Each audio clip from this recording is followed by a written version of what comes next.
সামনে উপস্থিত মুসলিম জনতা,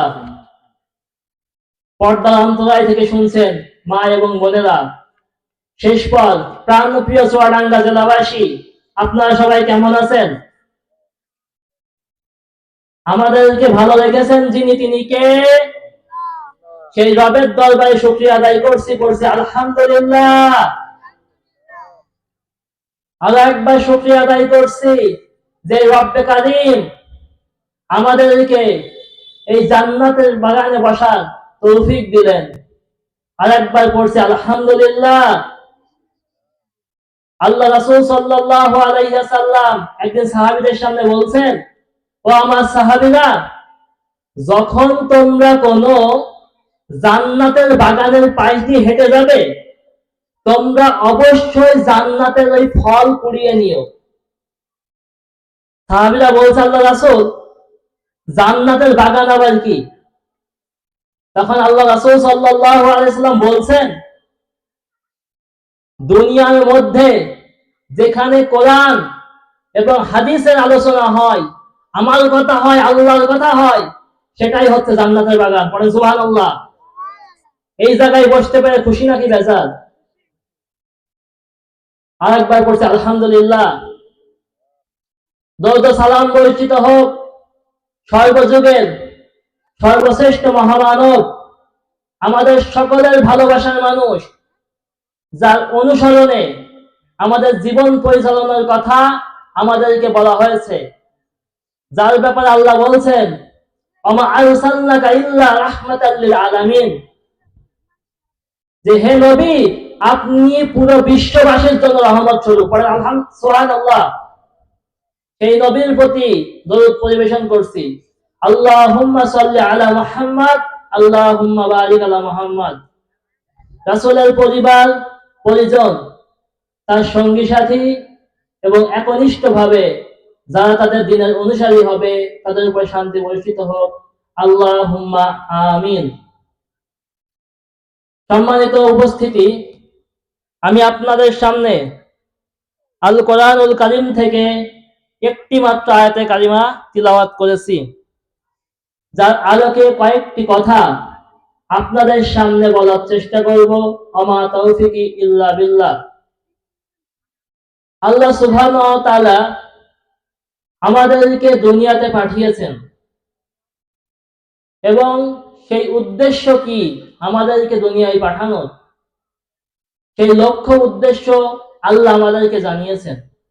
আল্লাহ তাআলা বলেন, ওমা খালাকতুল জিন্না ওয়াল ইনসা ইল্লা লিয়াবুদুন। আমি মানুষ এবং জিন জাতিকে পৃথিবীতে পাঠিয়েছি একটাই উদ্দেশ্য, তারা শুধু আমার ইবাদত করবে। আমরা আল্লাহর কাছে জিজ্ঞেস করলাম, ওগো আল্লাহ, ইবাদত তো করবো বুঝলাম, ইবাদত কতদিন করতে হবে? আল্লাহ কোরআনের 15 নম্বর সূরা হিজরের 99 নম্বর আয়াতে আল্লাহ বলছেন, অবুদ রাব্বাকা হাত্তা ইয়াতিয়াকাল ইয়াকিন। তোমরা আমি আল্লাহর ইবাদত করবে এই পর্যন্ত যতক্ষণ না তোমার ইয়াকিন এসে যায়। আল্লাহর নবী, বিশ্ব নবী সাল্লাল্লাহু আলাইহি ওয়াসাল্লাম বলছেন, আর ইয়াকিন হচ্ছে মৃত্যু, মানে মৃত্যু আসার আগ পর্যন্ত আমাদেরকে আল্লাহর ইবাদত করতে হবে। কিন্তু আমরা মানুষেরা আল্লাহকে বেমালুম ভুলে গিয়েছি। শুধু তাই নয়, আমরা আমাদের যে অবস্থান, আমরা পৃথিবীতে কিভাবে এলাম, আবার যে চলে যাব, এই বিশ্বাসটুকু আমাদের মধ্যে থেকে মনে হচ্ছে উঠে গিয়েছে। এজন্যই আমরা আল্লাহকে ভুলে গিয়েছি। আল্লাহ তাআলা বলছেন সূরা তাহারের মধ্যে, হাল আতা আলাল ইনসানু হিনুম মিনাদ দাহারি লাম ইয়াকুন শাইয়াম মাযকুরা। মানুষের জীবনে কি এমন একটা সময় ছিল না যখন তাকে উল্লেখ করার মতো কিছুই সে ছিল না? আচ্ছা বলেন তো, একটা সময় আমাদের জীবনে ছিল কি আমাদেরকে চিনতো? কেউ চিনত না। আবার একটা সময় পরে গিয়ে আমরা মৃত্যুবরণ করব। মৃত্যুর পরে 5 বছর, 10 বছর, 20 বছর পরে আমাদেরকে আর কেউ চিনবে না। চিনবে? এই গ্রামে কত মানুষ আজ থেকে 10 বছর, 15 বছর, 20 বছর আগে মারা গিয়েছে, তাদের নাম কেউ কেউ আমরা বলতে পারি, মুরব্বী চাচারা হয়তো বলতে পারে, কিন্তু আমাদের যাদের বয়স এই কিছুদিন আগে জন্মগ্রহণ করেছি, 20-25 বছর বয়স, আমরা কি তাদেরকে চিনি? 100 বছর আগে যারা মৃত্যুবরণ করেছে, সামনে বসা মুরব্বী চাচারাও তাদেরকে চেনে না। ঠিক কিনা? আমরা মানুষেরা আল্লাহর কাছ থেকে ধাপে ধাপে পৃথিবীতে এসেছি, আবার নির্দিষ্ট ধাপে ধাপে পৃথিবী থেকে বিদায় হয়ে যাব। এর মধ্যে আমাদের জীবনটাকে সুন্দর করে সাজাতে হবে। আল্লাহ তাআলা আমাদেরকে জানাচ্ছেন, আল্লাযী খালাকাল মাউতা ওয়াল হায়াতা লিয়াবলুয়াকুম আইয়ুকুম আহসানু আমালা। আল্লাহ বলছেন, আমি তোমাদের মৃত্যুকে সৃষ্টি করেছি, তোমাদের জীবনটাকে সৃষ্টি করেছি। কারণটা কি? আমি এটা দেখতে চাই তোমরা আমলে সব থেকে ভালো কে। আমাদের আল্লাহ কেন সৃষ্টি করলেন? এই জন্য সৃষ্টি করেছেন যে আমরা কত ভালো আমল করতে পারি, এজন্য সৃষ্টি করেছেন। এছাড়া কোনো উদ্দেশ্য আল্লাহর নেই। কারণ যখন আল্লাহ সুবহানাহু ওয়া তাআলা ফেরেশতাদের কাছে বলছেন, ও আমার ফেরেশতারা, আমি দুনিয়াতে খলিফা পাঠাবো, তখন ফেরেশতারা বলছে, আল্লাহ আল্লাহ তুমি যে মানুষ পাঠাবে, খলিফা পাঠাবে, তা তো দুনিয়ায় গিয়ে মারামারি ফাসাদ কাটাকাটি করবে, কি দরকার? আমরাই তো তোমার ইবাদত করছি, আমরাই তো তোমার জিকির করছি, আবার কি দরকার মানুষ পাঠানোর? তখন আল্লাহ কি বললেন, আমি যা জানি তোমরা তা জানো না। আল্লাহ সুবহানাহু ওয়া তাআলা আমাদের সকলের পিতা আদম আলাইহিস সালাম, তার পিঠ থেকে, পিঠের যে মেরুদণ্ডে হাড় আছে, ওই হাড় থেকে আল্লাহ সুবহানাহু ওয়া তাআলা আমাদের পৃথিবীতে আগত সমস্ত মানুষের রূহগুলোকে তৈরি করলেন। কোথা থেকে তৈরি করলেন বলেন? আমাদের পিতা আদম আলাইহিস সালামের পিঠের হাড় থেকে।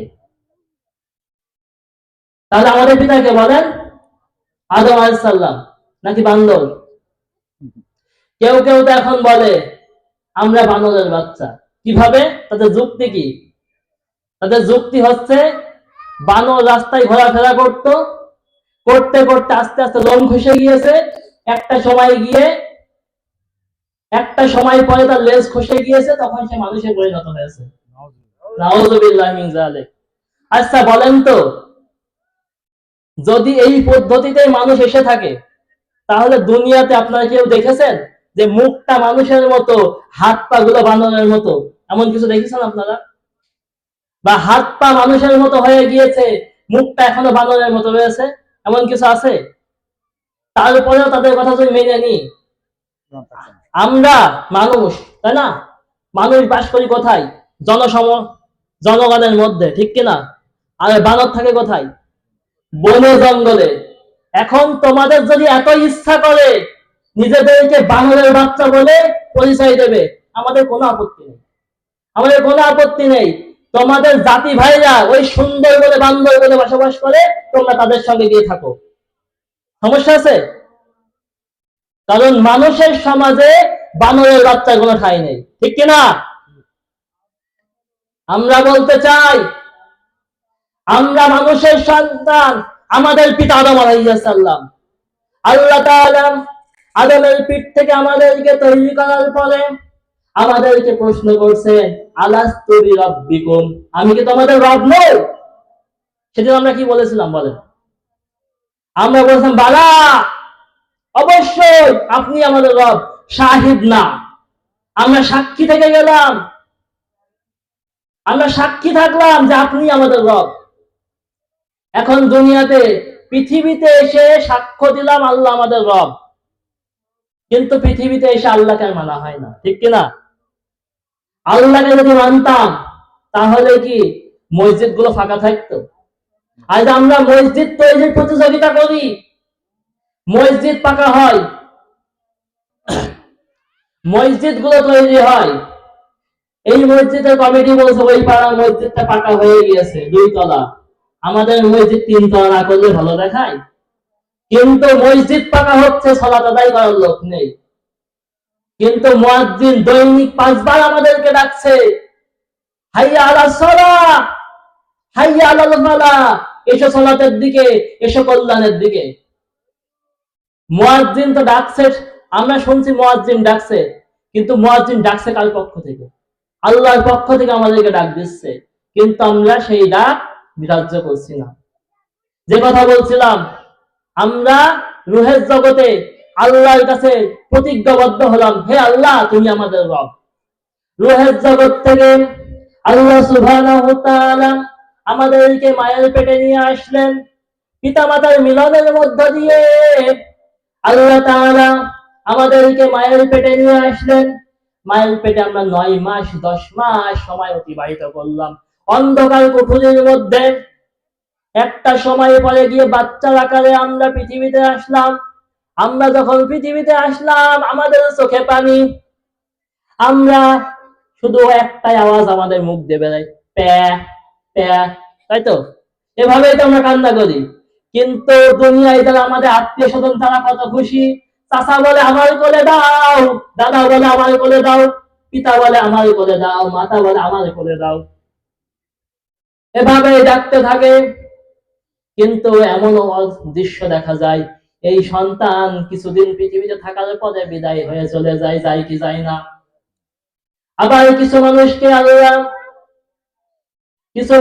আল্লাহ সুবহানাহু ওয়া তাআলা যুবক যৌবনকাল পর্যন্ত সময় দেয়। যৌবনকালে যখন পদার্পণ করে, তখন মায়ের বুক খালি করে পৃথিবী থেকে বিদায় হয় কি হয় না? আবার কিছু কিছু মানুষ এই দুনিয়া থেকে বিদায় হয় বৃদ্ধ বয়সে, মুরব্বী হয়ে যায়, অসুস্থ হয়ে বৃদ্ধ বয়সে মৃত্যুবরণ করে কি করে না। তার মানে আমরা রূহের জগতে ছিলাম সিম্পল, সেখান থেকে মায়ের পেটে আসলাম, রূহের জগতে চিরকাল থাকিনি, মায়ের গর্ভেও চিরকাল থাকলাম না, আবার দুনিয়াতে চলে আসলাম। দুনিয়াতে আসার পরে, দুনিয়াতে এসেও আমরা চিরকাল থাকবো না, 60 বছর 70 বছর 20 বছর 25 বছর থেকে দুনিয়ার জগৎ থেকে পাড়ি দেব সর্বশেষ জগতে, ঠিক কিনা বলেন? এজন্যই আল্লাহ তাআলা বলছেন, কুল ইন্নাল মাউতাল্লাযী তাফিরুনা মিনহু ফাইন্নাহু মুলাকিকুম, যে তোমরা যেই মৃত্যু থেকে পালানোর চেষ্টা করছো, তোমরা বিশ্বাস করো ওই মৃত্যু তোমাদেরকে পাকড়াও করে ধরবে, তোমাদেরকে জড়িয়ে জড়িয়ে ধরবে, ওই মৃত্যু থেকে তোমরা পলায়ন করতে পারবে না। আবার আল্লাহ সুবহানাহু ওয়া তাআলা অন্য একটি আয়াতের মধ্যে বলছেন, আইনামা তাকুনু ইউদরিকুমুল মাউতু, ইউদরিকুমুল মাউতু ওয়ালাউ কুনতুম ফি বুরুজিম মুশাইয়াদা, যদি তোমরা সুদীর্ঘ কোনো প্রাচীর তৈরি করো, সুদীর্ঘ কোনো ঘর তৈরি করো, যেখানে কেউ প্রবেশ করতে পারবে না, সেখানে যদি তোমরা লুকিয়ে থাকো, তবুও মৃত্যু থেকে তোমরা রেহাই পাবে না। সুবহানাল্লাহ, মৃত্যু থেকে রেহাই পাওয়া যাবে? মৃত্যু থেকে কেউ রেহাই পাবে না। ইমাম রাজি রাহিমাহুল্লাহ একটা ঘটনা মনে পড়ে গেল, বলবো? ইমাম রাজি রাহিমাহুল্লাহ তিনি তাফসীর নিয়ে পড়াশোনা করছিলেন। এমন সময় কোন একটি কাজে তিনি বাজারের মধ্যে প্রবেশ করলেন। তিনি বাজারে গিয়ে বাজারের মধ্যে যখন প্রবেশ করলেন, তার কানের মধ্যে একটা শব্দ ভেসে আসছে, ওই ব্যক্তির উপরে রহম করো যার পুঁজি গলে যায়, ওই ব্যক্তির উপরে রহম করো যার পুঁজি গলে যায়, ওই ব্যক্তির উপরে রহম করো যার পুঁজি গলে যায়। ইমাম রাজি রাহিমাহুল্লাহ বলছেন, এটা আবার কেমন কথা? ওনার কিছু বুঝে আসছে না, এ কথা কেন বলছে একজন মানুষ, ওই ব্যক্তির উপর রহম করে যার পুঁজি গলে যায়। সারা বাজারে খুঁজে খুঁজে কোন ব্যক্তি এই কথা বলছে। ইমাম রাজি রাহিমাহুল্লাহ ওই ব্যক্তিকে খুঁজে বের করলেন, যে দেখছেন ওই ব্যক্তি আর কেউ নয়, একজন বরফ বিক্রেতা। রোদের যত তাপ বাড়ছে ওই বরফ আস্তে আস্তে গলে যাচ্ছে, ওই বরফ আস্তে আস্তে গলছে।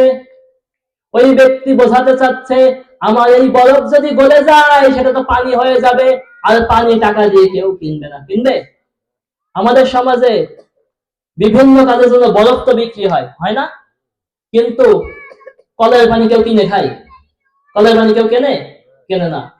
ইমাম রাজি রাহিমাহুল্লাহ সঙ্গে সঙ্গে সেজদায় পড়ে গেলেন। কি আজব কথা! তাই তো, আমাদের এই জীবনটা তো আস্তে আস্তে এই বরফ যেভাবে গলে যাচ্ছে, প্রত্যেকটা সেকেন্ডে, প্রত্যেকটা মিনিটে মিনিটে আমাদের জীবন থেকে একটা করে সেকেন্ড তো হারিয়ে যাচ্ছে। আমরা যতই চেষ্টা করি না কেন, আমরা যতই চেষ্টা করি, আমরা মৃত্যু থেকে পালাতে পারবো না। আপনারা দেখেছেন কয়েকদিন আগের ঘটনা, একজন বক্তা, তিনি আমার মতো এভাবে স্টেজে বসে বক্তব্য দিচ্ছিলেন। এমন সময় তিনি অসুস্থ হয়ে গেলেন, হঠাৎ করে তিনি মাটিতে পড়ে গেলেন অসুস্থ হয়ে। তাকে যখন হাসপাতালে নিয়ে যাওয়া হলো, হাসপাতালের কর্তৃপক্ষ জানালো উনি মারা গিয়েছেন। সুবহানাল্লাহ। বক্তব্য দিচ্ছেন, দিতে দিতে মারা গিয়েছেন। তিনি কি জানতেন এই বক্তব্যে চেয়ারে বসাটাই হয়তো বা তার শেষ বসা হবে? হয়তো বা আমার এখানে বসাটাও হয়তো শেষ বসা হতে পারে, হতে পারে না?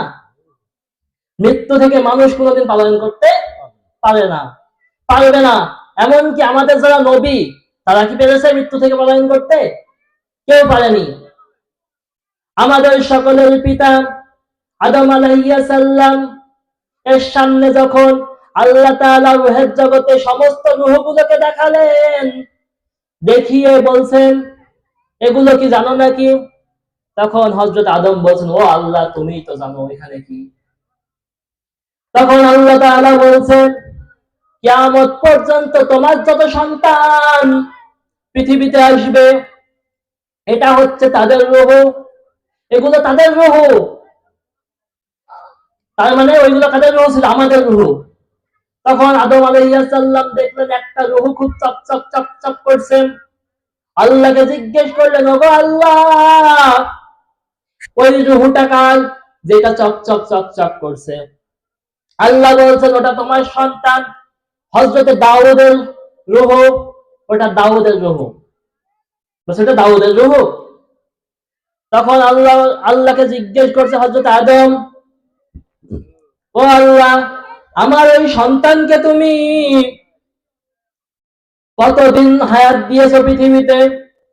তখন আল্লাহ বলছেন তার হায়াত দেওয়া হয়েছে 60 বছর।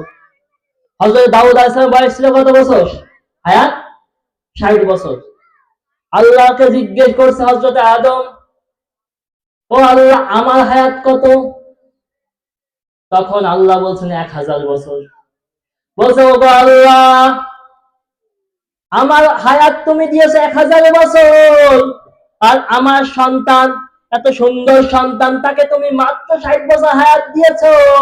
তুমি অন্তত তার 100 বছর হায়াত পুজিয়ে দাও, আমার থেকে হায়াত নিয়ে নাও। এই কথা যখন বলল, আল্লাহ বলছেন ঠিক আছে, তোমার হায়াত তোমার সন্তানকে দেওয়া হলো। আদম আলাইহিস সালাম তো দিয়েছে কত? 40 বছর হায়াত দিয়ে দিয়েছে, বাকি আছে কত? 960 বছর। 960 বছর যখন শেষ, মালাকুল মাউত ফেরেশতা হযরত আদমের কাছে এসে বলছেন, ও আদম, মৃত্যুর জন্য তৈরি হও, তোমার মৃত্যুর সময় এসেছে। তখন হযরত আদম বলছে না না না, আমার তো এখনো 40 বছর হায়াত আছে। বলছে তোমার কি মনে নেই, তুমি তোমার সন্তান দাউদকে 40 বছর দিয়েছিলে? তখন আদম আলাইহিস সালাম বলছেন না, আমি দিইনি। আদম আলাইহিস সালাম কি বলছেন? না, আমি দিইনি, আমি দিইনি। তখন আল্লাহকে যখন এই কথা জানাচ্ছে ফেরেশতা, আল্লাহ সব জানছে, তারপর ফেরেশতা যখন জানাচ্ছে বলছে আচ্ছা ছেড়ে দাও, 40 বছর পরেই তুমি যাও। ওই 40 বছর যখন পার হয়ে গেল, তখনও হযরতে আদমের রূহটা কবজ করা হয়েছে, তিনিও জীবিত থাকতে পারেন নি। আবার একজন নবী, তার নাম মুসা আলাইহিস সালাম, জানেন সবাই? মুসা আলাইহিস সালাম নরম নবী না গরম নবী? গরম নবী। মালাকুল মাউত তার ঘরের মধ্যে প্রবেশ করেছে। মালাকুল মউতকে দেখার সঙ্গে সঙ্গে এক থাপ্পড় মেরেছে। একটা চোখ ছুটে গিয়ে দূরে পড়েছে। মালাকুল মউত ওই চোখটাকে কুড়িয়ে নিয়ে আল্লাহর কাছে ফিরে গেল, যে বলছো আল্লাহ তুমি এমন মানুষের কাছে পাঠিয়েছো যে কিনা মরতেই চায় না, যে কিনা মরতেই চায় না। আল্লাহ কার কাছে তুমি পাঠিয়েছো? তার জান কবজ করতে গিয়ে, রূহ কবজ করতে গিয়ে আমার তো একটা চোখই নেই। তখন আল্লাহ বলছেন তুমি আমার নবী মুসার কাছে ফিরে যাও, মুসার কাছে ফিরে যাও, আর মুসাকে বলো একটা ভেড়ার পিঠের উপরে হাত রাখতে। মুসা আলাইহিস সালাম জিজ্ঞেস করছে, ও আল্লাহ হাত রেখে কি হবে? তখন বলছে তোমার হাতের নিচে যতগুলো লোম চাপা পড়বে প্রত্যেকটা লোমের বিনিময়ে তোমাকে 1 বছর করে হায়াত দেওয়া হবে। তখন হযরতে মূসা জিজ্ঞেস করছে, ও আল্লাহ তারপরে কি হবে? বলছে তারপরে তোমাকে মরতে হবে, তোমার মৃত্যু হবে। তখন হযরতে মূসা বলছেন যদি মরতেই হয় ও আল্লাহ তুমি আমাকে এখনই মরণ দাও, তবে আমাকে এমন জায়গায় তুমি মরণ দাও যেটা বাইতুল মাকদিস থেকে একটা ঢিল নিক্ষেপ করার মতো পরিমাণ। তার মানে এটা যদি বাইতুল মাকদিস হয়, এখান থেকে একটা ঢিল মারলে যত দূর যাবে অত দূর দূরে গিয়ে হযরত মূসা আলাইহিস সালামের মৃত্যু ঘটানো হলো। আমাদের নবী বিশ্ব নবী সাল্লাল্লাহু আলাইহি ওয়াসাল্লাম বলছেন, ও আমার সাহাবীরা আমি যদি ওই জায়গায় থাকতাম আমি অবশ্যই মুসার কবর তোমাদেরকে দেখিয়ে দিতাম। সুবহানাল্লাহ। আবার আল্লাহ আরেকজন নবী সুলাইমান আলাইহিস সালাম, তার কাছে মৃত্যুর ফেরেশতা চলে আসলো, এসে বলছে ও সুলাইমান মৃত্যুর জন্য প্রস্তুত হও। তখন সুলাইমান বলছে ও আল্লাহ, আল্লাহর কাছে দোয়া করছে, আল্লাহ আমার তো এখনো বাইতুল মাকদিসের কাজ অনেক বাকি আছে, এই কাজগুলো শেষ করা পর্যন্ত অন্তত সময় দাও।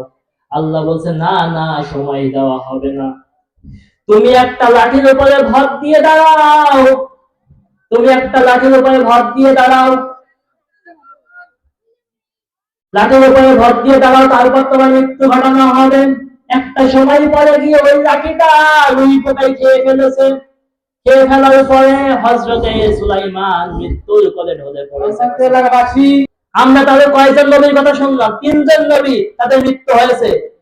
আবার আমাদের নবী সম্পর্কে আল্লাহ বলেছেন ইন্নাকা মাইয়িতুন ওয়া ইন্নাহুম মাইয়িতুন, ও নবী তারা মারা যাবে এবং আপনিও মারা যাবেন।